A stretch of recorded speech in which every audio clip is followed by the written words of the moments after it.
Soit ABC un triangle rectangle isocèle en B. Sur la droite BC, on place le point D tel que le triangle ABD soit extérieur à ABC et ADB égale 75 degrés. On appelle E le point de la demi-droite AD d'origine A, tel que AE soit égal à AC. Déterminer les angles ACB et DAC. Alors quand on voit ça, c'est beaucoup trop compliqué de répondre avant d'avoir fait une figure. On va tracer un petit peu tout ça. Alors on va commencer. On doit faire un triangle rectangle isocèle en B.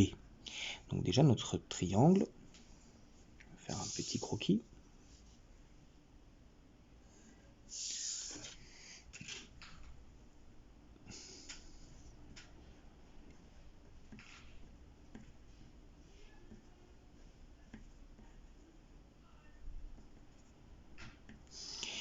On a un triangle ABC qui doit, en plus d'être rectangle, être isocèle. Donc ce côté aura la même longueur que celui-ci, et comme notre triangle est rectangle en B, le point B est ici. On met le point A ici, le point C ici, on aurait pu faire l'inverse.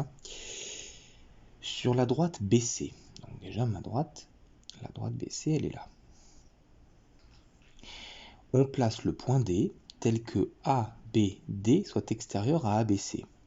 Alors ABD doit être extérieur à ABC, donc je ne peux pas le mettre ici parce que sinon ça va se mélanger. Donc mon point D il va être quelque part ici. Et il faudra que ADB soit égal à 75 degrés, donc ici, je vais avoir mon point D, et là, ADB, il faudra que j'ai 75 degrés. Alors, comme les points DBC sont alignés ici, j'aurai toujours 90 degrés. Et celui-ci plus celui-ci doivent faire 90. Donc ici, j'ai pas le choix, j'aurai un angle qui va faire 15 degrés. Obligé. Alors pourquoi je le note ça? Parce que ici, pour placer mon point D, si je fais une vraie figure, en vraie grandeur on va dire, ou en tout cas correctement tracé, je ne peux pas placer le point D un peu avec mon rapporteur, je ne saurais pas où placer mon rapporteur, puisque je ne sais pas où est le point D. Donc il faudrait que je connaisse cet angle, parce que lui, le sommet, je sais où il est, et puis comme ça je pourrais tracer cette direction, et tac, je trouverai le point D. Donc déjà, j'ai un peu besoin de cet angle-là. On appelle E le point de la demi-droite AD. Déjà, on va regarder la demi-droite AD. Elle a comme origine A. Donc, elle se prolonge après là, et elle commence en A, et comme ça. Et donc, le point E, il va être sur cette demi-droite, tel que AE, donc la longueur entre A et E, soit égale à la longueur AC. Bon, on va prendre à peu près cette longueur. Hop là, on va tracer, on va arriver quelque part, à peu près, par là, sachant que la longueur AC doit être égale à la longueur AE. Alors finalement, peut-être qu'un petit croquis à la main, ça nous suffirait. Pas forcément obligé de faire plus que ça, il est assez propre ce croquis. Je pense qu'on va pouvoir répondre aux questions directement en utilisant le croquis à la main.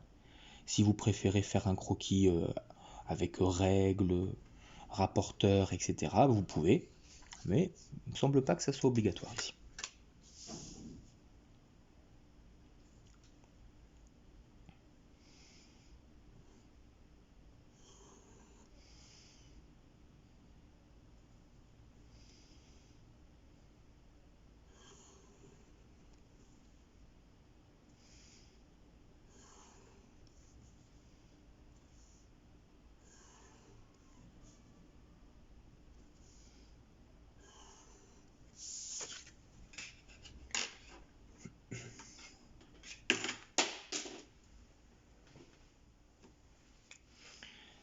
Alors, dans la première question,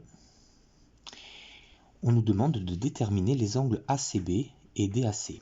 Alors on va déjà les repérer. ACB. ACB, il est ici. Ça, c'est le premier angle qu'on doit déterminer. Alors celui-là, on voit que c'est un angle aigu du triangle ABC qui, d'après l'énoncé, est rectangle en B et isocèle. Et un triangle rectangle et isocèle, on n'a pas 36 possibilités pour les angles aigus. Les angles aigus, ils seront forcément égaux, et en même temps, leur somme doit faire 90 degrés. Donc s'ils sont égaux et que leur somme doit faire 90 degrés, c'est que l'angle, il vaut 45 degrés. Donc déjà, ici, on peut dire directement que l'angle ACB mesure 45 degrés,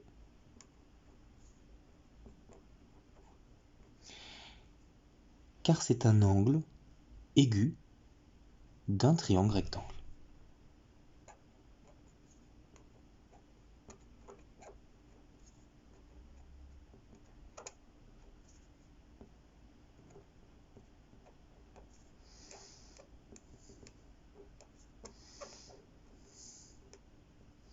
Alors, rectangle isocèle.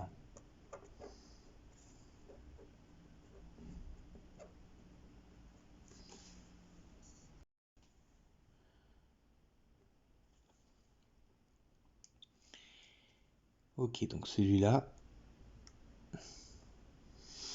on sait qu'il vaut 45 degrés. On nous demande maintenant l'angle DAC. DAC, c'est celui-là. Celui-là, on voit qu'il est composé de la somme de un angle qui vaut 15 degrés, puis un autre angle qui est ici, et qui, celui-là, en fait c'est le même que lui, vaut 45 degrés. Donc finalement, on voit tout de suite que l'angle qu'on cherche, il va valoir 15 plus 45, c'est-à-dire 60 degrés. Il va falloir qu'on le justifie. D'abord, on peut dire tout simplement que DAC, il vaut cet angle plus cet angle. Alors cet angle, il vaut DAB, il s'appelle DAB, plus BAC.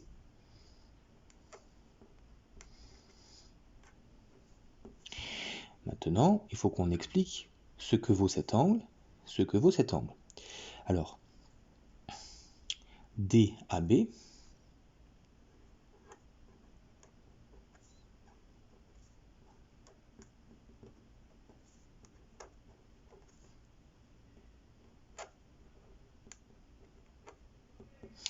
on se met dans le triangle DAB.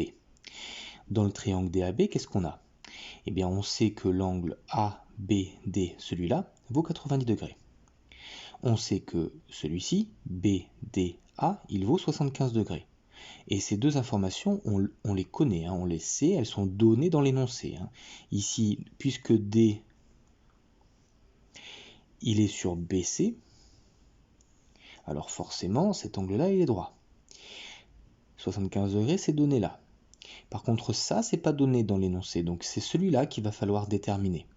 Eh bien, dans le triangle DAB, on sait que la somme des angles vaut 180 degrés. Donc, DAB,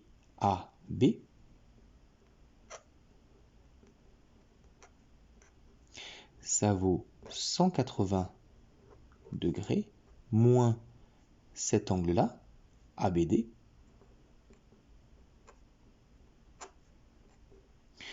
et puis également moins ADB.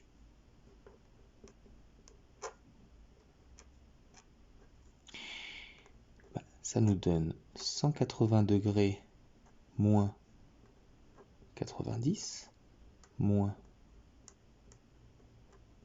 75, c'est-à-dire 15 degrés. Puisque ça, ensemble, ça vaut 165. 180 moins 165, ça fait 15 degrés. Donc là, on vient simplement de justifier, d'expliquer proprement pourquoi cet angle vaut 15 degrés. Maintenant, il faut qu'on explique proprement pourquoi celui-là vaut 45 degrés.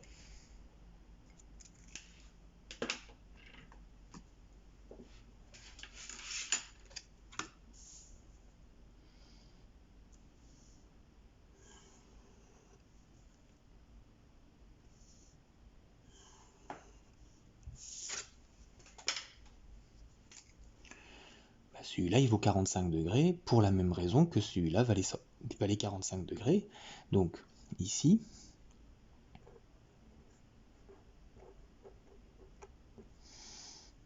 de plus BAC est égal à 45 degrés, car c'est un angle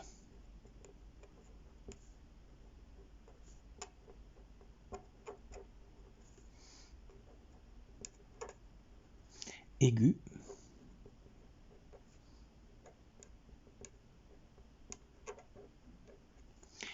d'un triangle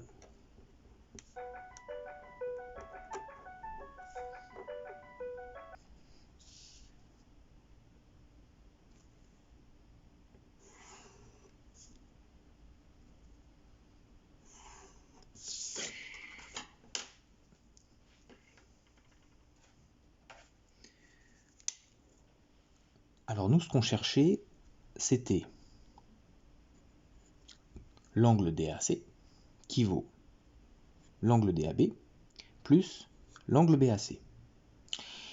L'angle DAB, on l'a trouvé, il vaut 45.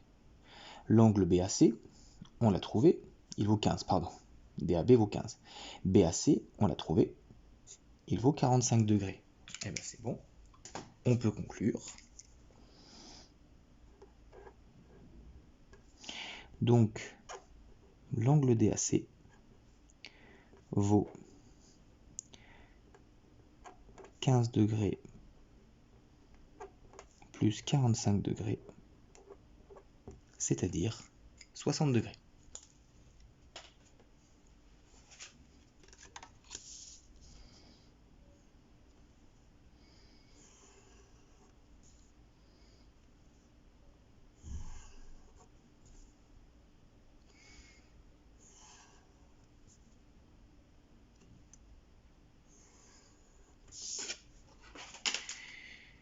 Deuxième question, quelle est la nature du triangle EAC?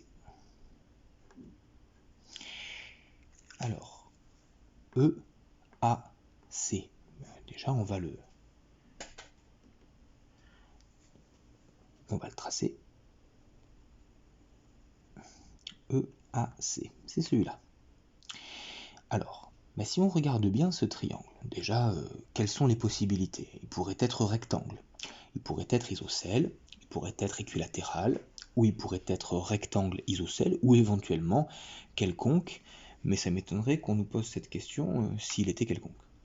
Quand on regarde bien, on peut éventuellement d'ailleurs le représenter comme ceci pour mieux le voir, on voit déjà que les deux côtés que je suis en train de surligner, d'après le codage, ils ont la même longueur. Donc déjà, ces deux angles, ces deux côtés, pardon, ont la même longueur, donc c'est un triangle isocèle. Déjà.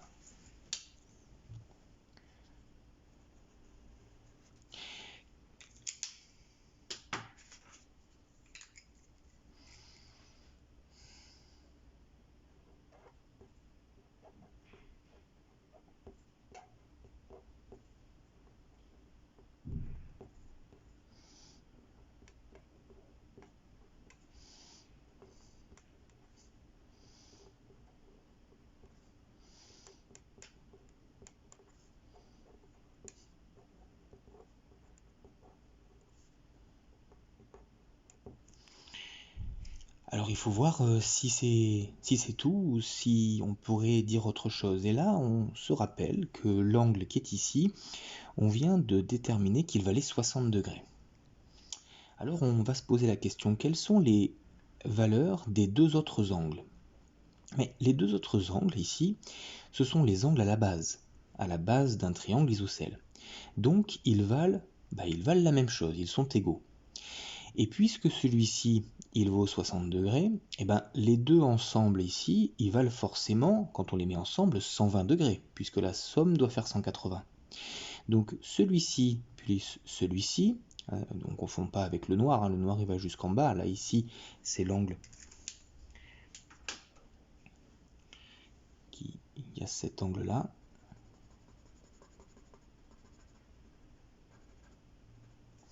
Et puis là, ici, ça serait cet angle-là, hein. Ici, là, uniquement le petit, là. Ça va pas jusqu'en bas, hein. Voilà. Celui-là plus celui-là, ça doit faire 120. Et en plus, ils valent la même chose. Bah alors chacun vaut 120 divisé par 2, c'est-à-dire 60. Donc, celui-là vaut 60, celui-là vaut 60, et celui-là vaut 60. Bon bah, si on a un triangle dont tous les angles valent 60 degrés, c'est que c'est un triangle équilatéral.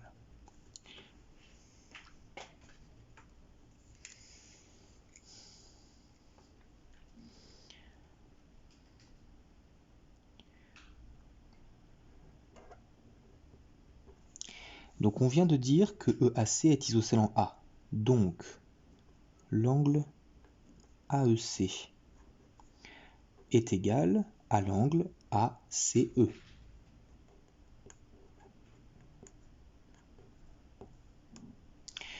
De plus, AEC plus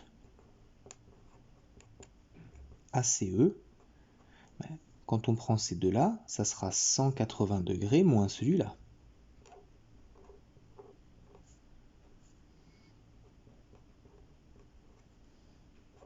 Donc finalement, c'est égal à 180 degrés moins 60 degrés, c'est-à-dire 120 degrés. Donc, puisque ces deux-là sont égaux, et qu'en plus quand on les ajoute, ça nous fait 120 degrés, c'est qu'ils valent tous les deux 60 degrés.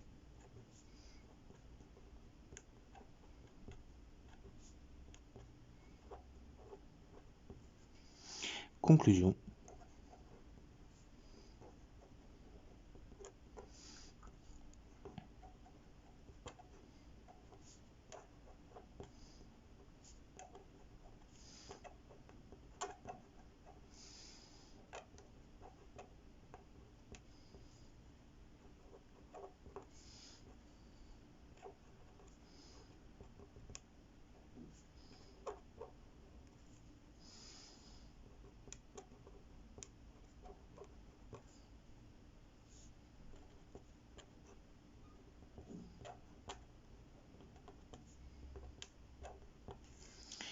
Conclusion. Puisque tous les angles valent 60 degrés, le triangle EAC est équilatéral.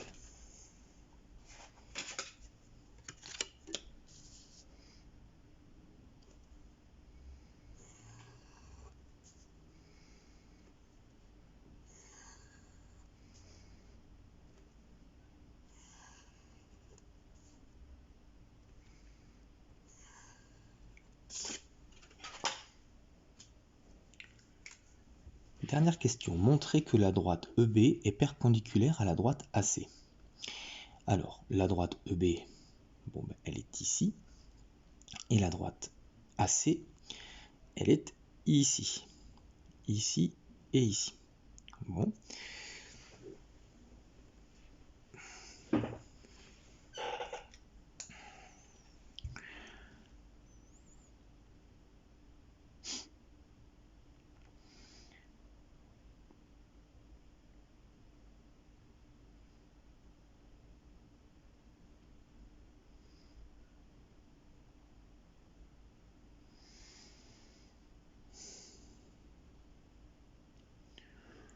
Bon, déjà, on voit que c'est pas vrai. Déjà, quand on trace EB ici, ça semble pas du tout perpendiculaire. Mais alors, pas du tout. Par contre, peut-être que, en faisant mon dessin un peu vite, elle pourrait être parallèle. Alors là, je me demande s'il n'y aurait pas un petit problème d'énoncé. Je vais aller regarder mon énoncé. Si j'arrive à le retrouver d'ailleurs.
Ah non, mon énoncé, il est pas faux.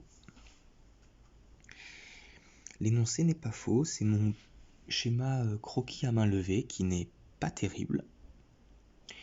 Et donc on se rend pas bien compte des choses. Et donc ça fausse un petit peu ce qu'on pourrait voir pour la troisième question. Et donc pour la troisième question, on va pas avoir le choix, il va falloir tracer la figure.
Oui. Oui.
Donc là déjà, on voit que mon point D sur mon croquis, je l'avais mis beaucoup trop loin. C'est vrai que cet angle-là, il n'est pas du tout de 75 degrés. Et donc finalement, en fait, le point D est beaucoup plus proche. Et en fait, le point E, il va pas être entre D et A. Il va être plus loin. Et c'est ça qui a un peu faussé la chose.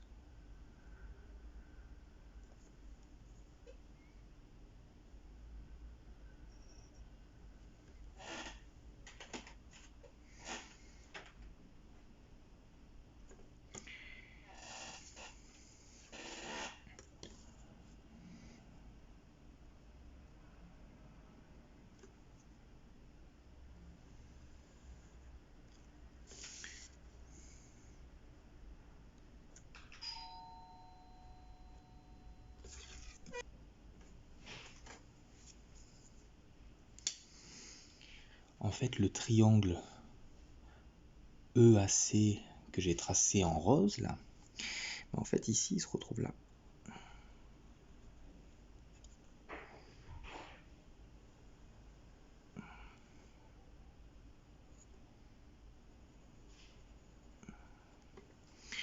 Et donc, comme on peut le voir là, le point E, en fait, il n'est pas entre D et A. Le point E, il est après le point D.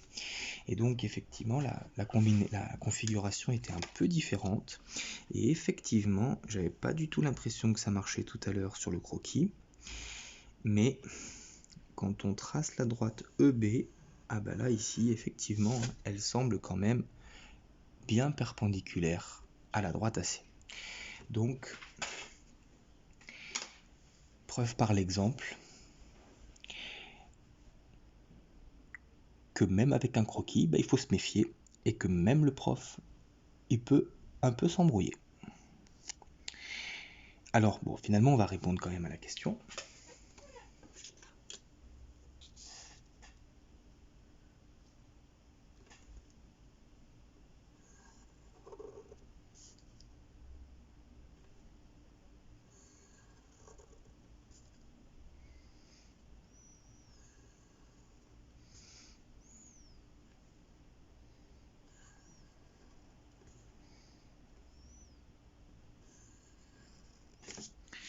Alors, mais dans la question 3, on nous demande de montrer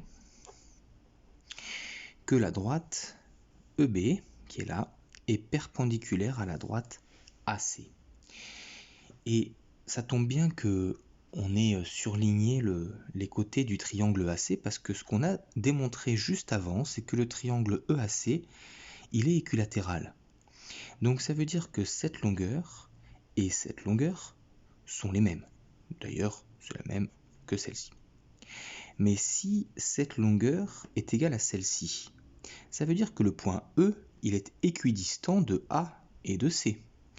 Et si le point E est équidistant de A et de C, c'est qu'il appartient à la médiatrice.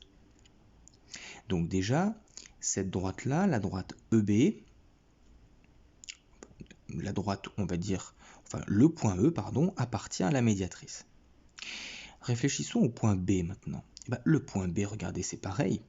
La longueur qui est ici, d'ailleurs sur mon codage, il faudrait qu'ici j'en mette 2, parce que là j'avais déjà mis un petit codage, cette longueur-là est égale à cette longueur-là.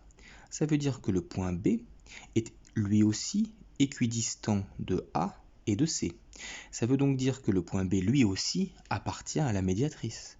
Le point E et le point B sont donc deux points distincts qui appartiennent à la médiatrice. Et comme par deux points distincts il ne passe qu'une seule droite, on peut dire que la droite EB c'est la médiatrice. Et qu'est-ce que ça nous permet de dire en conclusion? La médiatrice, on sait que c'est une droite qui est perpendiculaire au segment AC.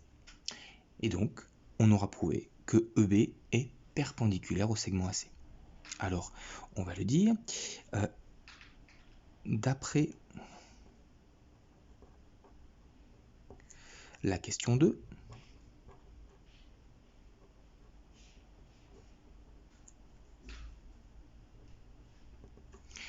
EA est égal à EC. Donc, E est sur la médiatrice du segment AC.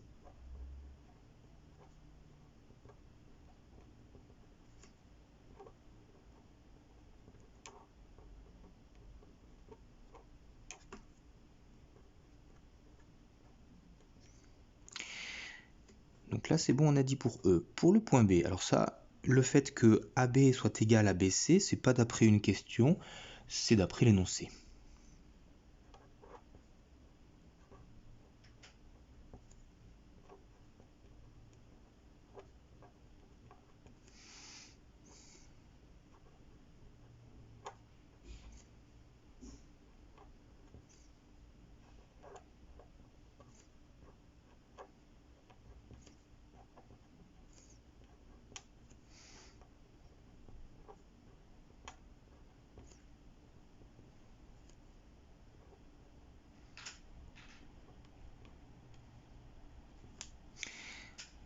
Donc, puisque d'après l'énoncé AB est égal à ABC, le point B, lui aussi, est sur la médiatrice de AC.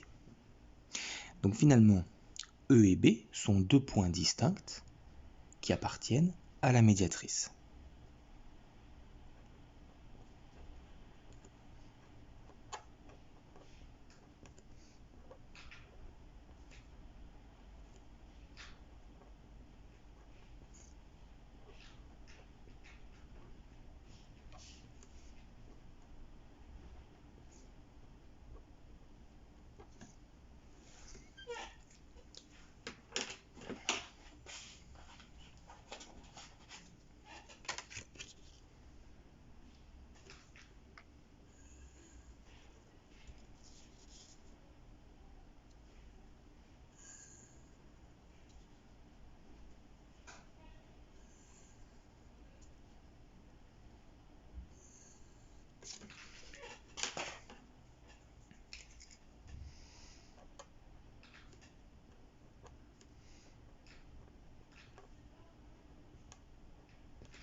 Puisque deux points distincts sont sur une certaine droite, la médiatrice, c'est que la médiatrice, c'est la droite EB.